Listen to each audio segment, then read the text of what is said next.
আসসালামু আলাইকুম এভরিওয়ান। কি অবস্থা? আশা করি সকলেই ভালো আছেন।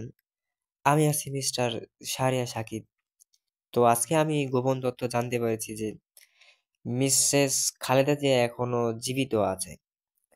তো আমি এটা কিভাবে জানতে পেরেছি? আশা করি ফুল ভিডিও দেখতে অবশ্যই মিস করবেন না। আমি দীর্ঘত ৬ মিনিট টানা ভিডিও ফোনে খালেদা জিয়ার সাথে আমি কথা বলে জানতে পারলাম সে এখনো জীবিত আছে। তার সাথে আমাদের ছিলেন বড় ভাই স্বাধীন। তিনি নাটোর জেলা পরিষদ থেকে আমাকে জানাতে বলতে বাধ্য করেছেন যে তিনি এখনো জীবিত আছেন, খালেদা জিয়া। তো খালেদা জিয়ার মৃত্যুর কারণ হলো সে দীর্ঘ টানা ১টি বছর থেকে সে অসুস্থ হয়ে ভুগতেছে। তো অসুস্থতা ছিল তার একটি বিশেষ ভুল। দ্বিতীয়ত তিনি এইবার সংসদ সদস্য হিসেবে দাঁড়িয়েবেন ভোটে।